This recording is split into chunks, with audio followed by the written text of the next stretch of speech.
Tell your kids. I hate being a hypochondriac because it's not fun because you're always worried about death. And a cold, okay, I'm gone. True story, every year, Gail and I would get our physical and we'd get our blood work done, just in case there was something, we could stay on top of it. So this happened this year. We got our physicals, got our blood work done. 4 days later, I'm out playing golf. 5 o'clock in the evening, I get back in the golf cart, I see a message from the doctor, a voicemail. And this is what it said: "You need to call us as soon as possible." What the hell does that mean? I'll tell you what it means. I'm dying. That's what it means. Oh my God, I called the doctor's office back. It's 5:30 on a Friday. They're gone. I got all weekend to stew about this. I called my friends. I said, "Look, man, I hope you know that I tried to be a good friend to you and that you'll remember me with a smile when my name comes up in conversation." I called my kids. I said, "Daddy has loved you with all his heart." And I said, you're going to find a new daddy.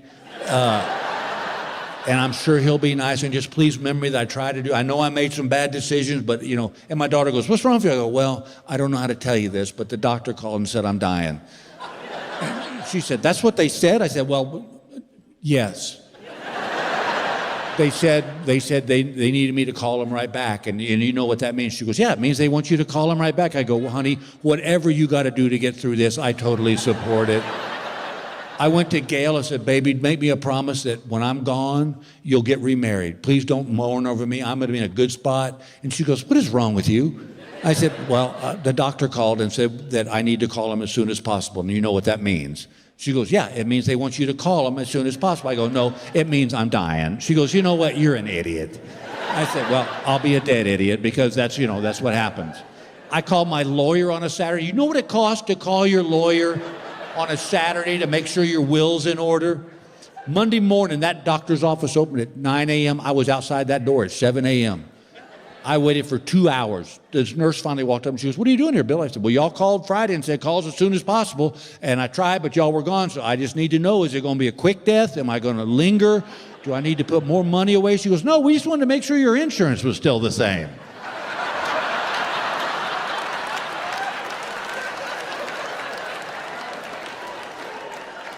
I'm going to need to make some calls. But that's what happens as you get older. All your conversations change. When you're in your 20s and 30s, you talk about girls and fast cars and movies and stuff. Then you get to 40, 50, you start talking about politics and sports. Then you get to my age at 65 and older, and all your conversations are about medical issues going on with you. I don't care how a conversation starts, it'll somehow come around to somebody's colonoscopy. It's like, "Yeah, our grandson's playing soccer now." "Well, did I tell you about when the doctor had me in that room there for a little bit?" And then everybody piles in. And I hate that. That's all my friends and I talk about anymore is how many pills we're taking, what pills are we taking, what did the doctor say you could or couldn't eat. And God forbid somebody gets rushed to the hospital for emergency surgery. Then we become like witnesses at the Amber Trial, Johnny Depp trial. We're just like, "Well, then what'd he say? What'd he say?" Because you know what's next. It's going to be you, so you want to be ready, right? We have a friend who's a little bit older than us, and he swears he had a heart attack, but he didn't. But we keep asking about it because it's so fun to hear him tell the story. Because he becomes like a war hero in a Ken Burns documentary. It was Tuesday, 0700. I had just driven through the Hardee's drive-thru, got a bacon, egg, and cheese biscuit when my heart was under attack. I reached for my cell phone, but I knew communications to my left arm had been cut off, and I knew that the nearest hospital was 7 clicks away. And that's when the panic set in. I remember screaming, "You're not taking me, Charlie!" Then he asked his wife, "How was Joe's heart attack?" He said, "Oh, he didn't have a heart attack. He gets gas every time he goes to Hardee's." And he calls me screaming, "I'm dying, I'm dying." And by the time I get home from the Walmart, he's asleep on the couch. And we're all like, "So?" But that's what happens as you get older, man. It's like, oh my God. This is how bad it's gotten. This happened today. I had to put my glasses on to help me get my contact lenses in. I've made a new rule that when I go play golf, I don't take my cell phone with me. And sure enough, I'll get home and Gail will go, "I tried calling you." I go, "Did you hear it ringing in the house?" That would be, "I'm not here." I don't know what the addiction is. I hate knowing that. And we all are that way. Have you ever lost your cell phone? Oh my God. It's like a family member passed away. People bring over casseroles. They're so sorry. Maybe you should wait a little bit before you get a new one. Yeah, just deal with this one first. It's insane what we do. Have you ever done this? This one I knew you're sitting in your favorite chair. Cell phone sitting right there. It don't ring, buzz, chirp, nothing. And you catch yourself doing this?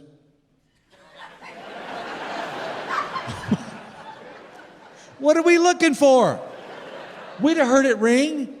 I'd be willing to bet you a significant amount of cash that before cell phones, not once did you ever walk over to the wall phone and go,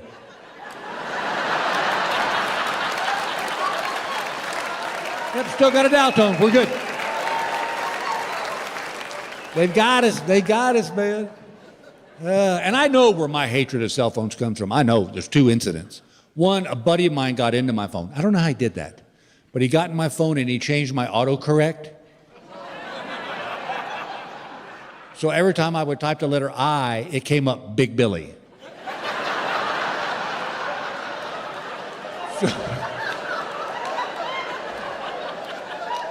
So if I text you and said, hey, can I stop by your house later? It came out, hey, can Big Billy stop by your house later?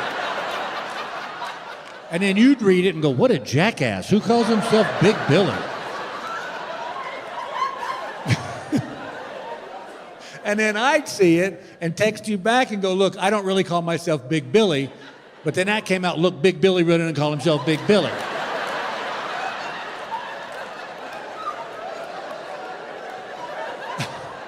I couldn't get it off my phone. I had to go to a phone store and have a 17-year-old kid fix my phone. Well, while he's fixing my phone, I'm telling him the story. And he goes, well, I can help you get back at your buddy. I said, I'm all ears. He said, can you get in his phone? I said, oh, yeah. I said, everybody gets in his phone. He's an idiot. He tells everybody his code. And I'll tell y'all, it's 2337. Well, if you look at it, it spells out beer. He's so proud of that.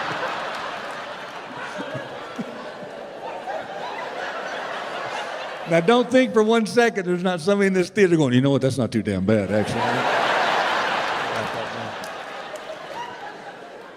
So he said, look, I can teach you how to change his auto signature on his emails. And I said, done. So he showed me what to do. And one day, me and my buddy were out playing golf, and he went to hit his ball, and I grabbed his phone, and I got in there, and I changed his auto signature on his emails from Joe Smith to while seated on the toilet.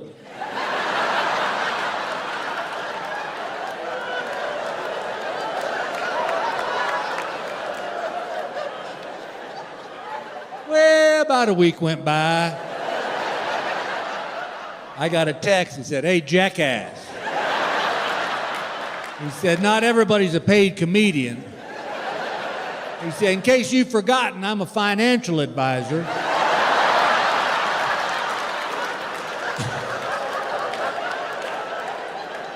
And I have people's retirement funds in my hand.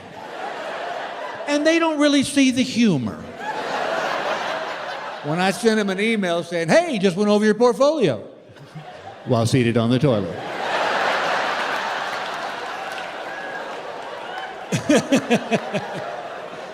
So I texted him back and said, well, Big Billy apologizes.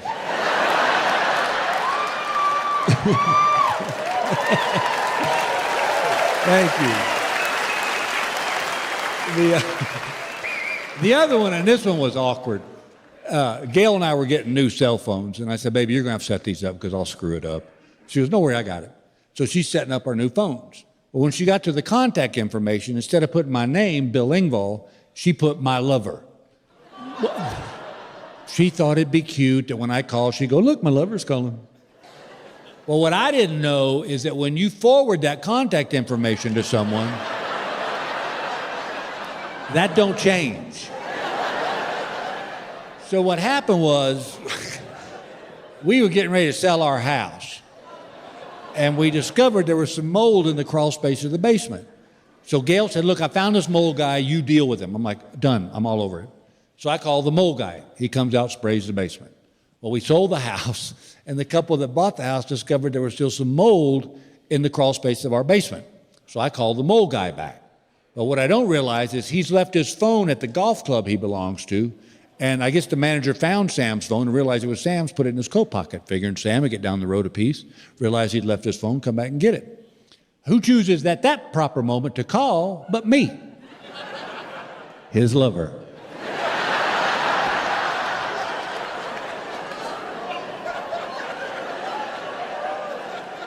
I called Sam's phone, and I guess the club manager looked at it and it said, my lover, and he goes, well, hello, Phyllis.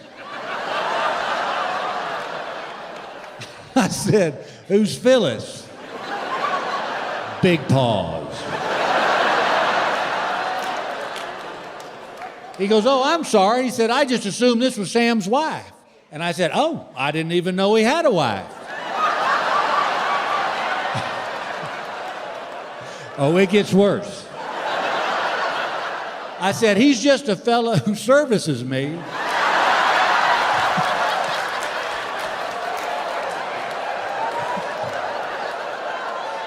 It is crickets on the other end of the line. This guy is so flustered, he can't even put a sentence together. He's like, well, would you like to leave a message? Now realize I don't know, it says my lover on the phone. So I said, yeah, just tell him I need him back in my crawl space ASAP.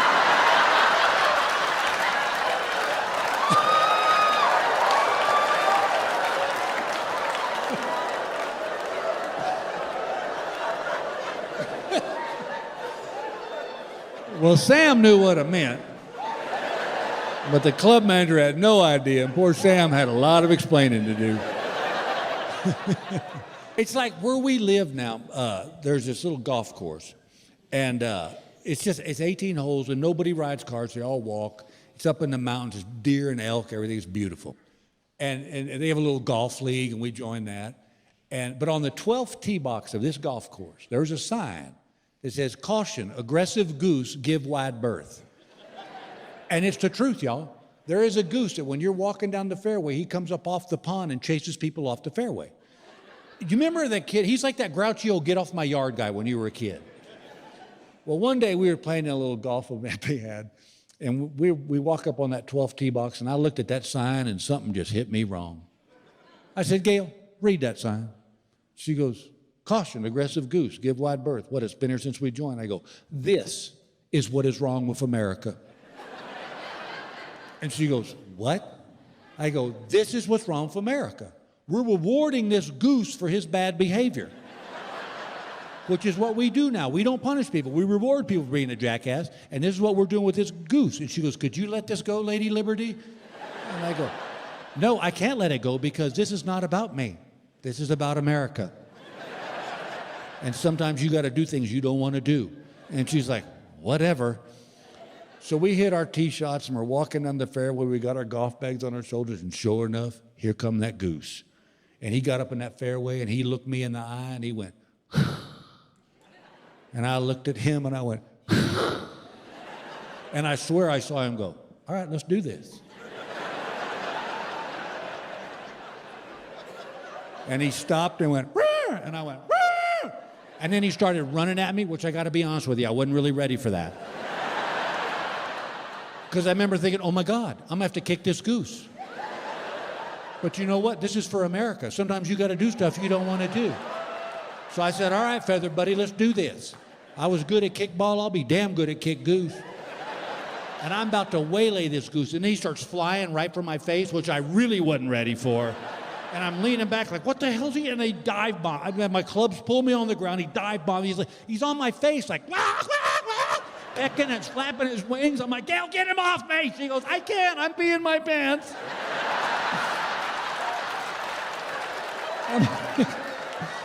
Well, I won't be able to see it because this psychotic goose is popping my eyes out. I'm wrestling a freaking bird. I've got him by the neck. We're rolling around on the ground. He craps all over my new golf shirt. He's squawking. I finally threw him off me, and he ran into the pond, and from behind me on the tee box, I heard. You did it for America, Bill.